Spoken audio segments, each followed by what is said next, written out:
கிறிஸ்துக்குள் அன்பான காலைக்கதை நிகழ்ச்சி நேயர்களே, இந்த நாளிலும் கூட இன்னொரு விசை உங்களோடு கூட இந்த காலைக்கதை நிகழ்ச்சி வாயிலாக சந்திப்பதில் மிகுந்த மகிழ்ச்சி அடைகிறேன். இந்த நாள் உங்களுக்கு இனிய நாளாக இருக்க இயேசுவின் நாமத்தில் வாழ்த்துதல் கூறுகிறேன். இன்னைக்கு நமக்கு வருகிற செய்தி எங்கிருந்து அல்லது வாக்குத்தத்தம் எங்கிருந்து பார்த்தீங்கன்னா 1 தீமோத்தேயு 6:6 போதும் என்கின்ற மனதனிலே கூடிய தேவ பக்தியை மிகுந்த ஆதாயம் அப்படின்ட்டு சொல்லப்படுகிறது. அநேகர் தேவன் தங்களுக்கு கொடுத்திருக்கிற ஆசீர்வாதங்கள் அல்லது தாளந்துகளை எண்ணி பார்த்து சந்தோஷப்படுறாங்களா அப்படின்னு பார்த்தா அதற்கு பதிலாக சந்தோஷப்படுவதற்கு பதிலாக என்ன நினைக்கிறாங்க அப்படின்னு சொன்னா, பிறரிடம் என்ன காணப்படுகிறது, ஐயோ அவங்க கிட்ட இருக்கிற தாளந்து என்கிட்ட இல்லையே, அவங்க கிட்ட இருக்கிற பண வசதி என்கிட்ட இல்லையே, அவங்களுக்கு இருக்கிற வீட்டு வசதி எனக்கு இல்லையே, அவங்களுக்கு இருக்கிற பெரிய காரியங்கள், அவங்க வச்சிருக்கிற காரோட என் கார் ரொம்ப விலை கம்மியா இருக்கு. இப்படிதான் நம்ம யோசிக்கிறோமே தவிர, ஆண்டவர் எனக்கு இதை செஞ்சிருக்காங்க, இதை கொடுத்துருக்குறாங்களே அப்படின்னு சொல்லி இருக்கிறத வைத்து என்ன செய்யல, நம்ம சந்தோஷமா இல்லை.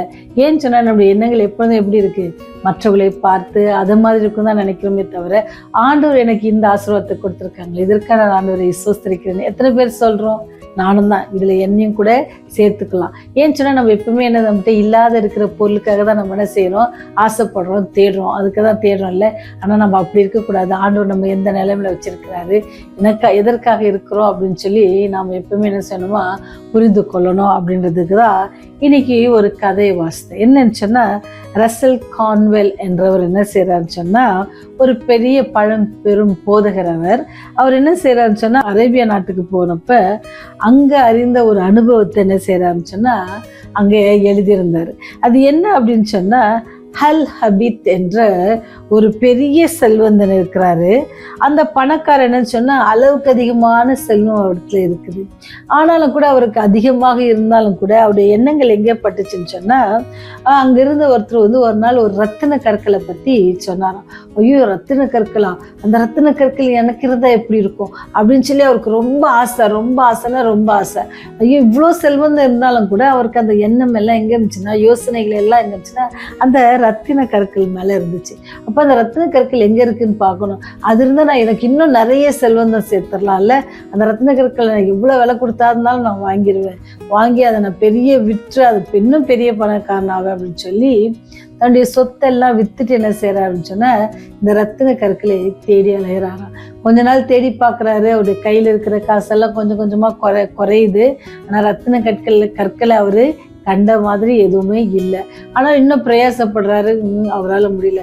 கடைசி அவருக்கு விற்று சென்ற எல்லா காசும் என்ன செய்யுது, கரைந்து போகுது. கடைசி அவருக்கு சாப்பிட கூட என்ன இல்லை, கையில காசு இல்லை. ஒரு கடல் ஓரத்துல என்ன செஞ்சாரா, அவர் மரித்ததாக அந்த கதையை வாசித்தோம். ஏன்னு சொன்னா, அவர்கிட்ட இருந்த செல்வத்துக்கு அளவே இல்லை. கொஞ்ச நாள் கழித்து அவர்கிட்ட அந்த நிலத்தை வாங்கினவரு, அவருடைய நிலத்துல ஒரு சின்ன வாய்க்கால் மாதிரி ஓடிட்டு இருக்கு.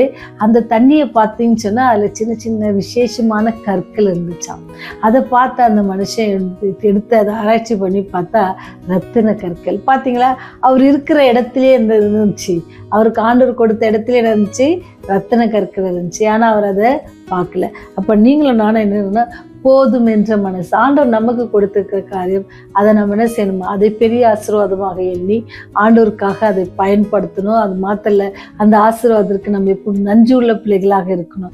எத்தனையோ பேருக்கு கிடைக்காத ஸ்லாக்கியம் இன்னொரு ஆண்டை காணும்படியாக தேவன் நமக்கு கொடுத்திருக்கிறார். அதற்காக நம்ம ஆண்டவரை சோஸ்தரிக்கணும். நமக்கு உடன்பிறப்புகளை கொடுத்திருக்கிறாங்க, அதற்காக நம்ம ஆண்டவரை சோஸ்தரிக்கணும். நம்ம சாப்பிடுகிற ஆகாரத்தை கொடுக்குறாங்க, அதற்காக நம்ம என்ன செய்யணும், ஆண்டவரை சோஸ்தரிக்கணும். போதும் ஆண்டவரே, நீர் எனக்கு ஒரு நாளும் குறைவில்லாதபடிக்கு ஆகாரத்தை கொடுக்குறீங்க, எனக்கு ஆடைகளை கொடுக்குறீங்க, நான் குறைவில்லாதபடிக்கு போடுவதற்கான ஆடைகள், சில நேரம் நிறைய ஆடைகள் இருக்கான அதை போட்டுக்கொள்வதற்கான ஆரோக்கியம் இல்லாமல் இருக்கும். அதனால் நமக்கு ஆண்டவர் எல்லாவற்றையும் கொடுத்துருக்காங்க இல்லையா, அதுக்காக நம்ம ஆண்டவரை சோஸ்தரிக்கணும். அதோடு கூட நமக்கு தேவ பக்தி இருக்கணும். ஆண்டவர் எது செய்தாலும் அது எனக்கு அவர் நன்மையாக செய்வார் அப்படின்னு சொல்லி நம்ம பார்க்கணும்.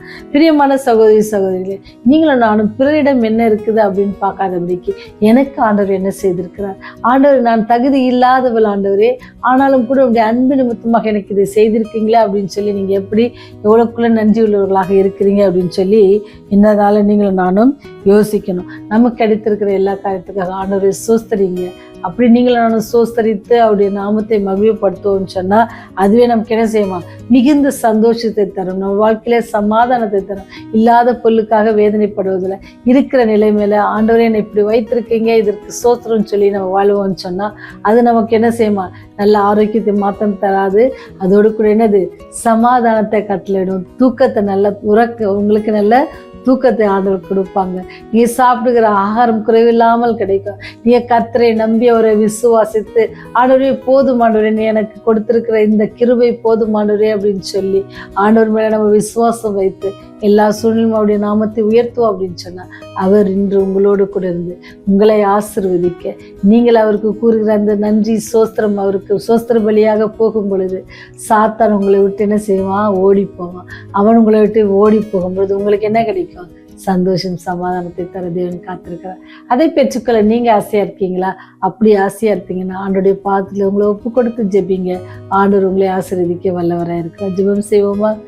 அன்பின் தகப்பனே, அன்புள்ள தேவனே, நீர் எனக்கு தந்தரின் ஆசீர்வாதங்களுக்காக உம்மை துதிக்கிறேன், சோஸ்தரிக்கிறேன். ஆண்டவரே தகுதி இல்லாத எங்களுக்கு ஆண்டவரே நீர் பாராட்டின கிருபை பெரியது ராஜா. உடைய இரக்கம் பெரியது, உடைய தயவு பெரியது சாமி. அதற்காக நன்றி செலுத்துகிறோம். இந்த நாளிலும் கூட எங்களை உடைய பாதத்திலே ஜீவபலியாக ஒப்பு கொடுக்கிறோம் ராஜா. உடைய பாதத்திலே எங்களை ஒப்பு கொடுத்து ஜெபிக்கிறோம் தகப்பனே. உடைய குற்றம் குறைகளை மன்னித்தள்ளுங்க. நீர் கொடுத்த சகல ஆசீர்வாதங்களுக்காக நன்றி செலுத்துகிறோம் ஆண்டவரே. உண்ண உணவு, உடுக்க உடை, இருக்க இடம் குறையில்லாதபடிக்கு நீ கொடுக்கிறே, அதற்காக நன்றி செலுத்துகிறோம். படுக்கும் பொழுது நல்ல நித்திரை தருகிறதற்காக நன்றி செலுத்துகிறோம். இன்னொரு நாளையும் கூட ஆண்டவரே புது ஜீவனை கொடுத்து கிருபியை கொடுத்து ஆண்டவரே எங்களை மீட்டுக் கொள்கிறே, அதற்காக நன்றி செலுத்துகிறோம். தொடர்ந்து நாங்கள் அன்பில் நிலைத்திருக்க உதவி செய்யுங்க. பாவத்திலிருந்து எங்களுக்கு மன்னிப்பை கட்டளையிடுங்க, நித்திய ஜீவனை கட்டளையிடுங்க. ஆண்டவரே ராஜ்யத்தில் எங்களை சேர்த்துக் கொள்ளுங்க. இயேசுவின் வழியாய் ஜெபிக்கிறோம் ஜீவனுள்ள நல்ல தகப்பனே. ஆமென், ஆமென்.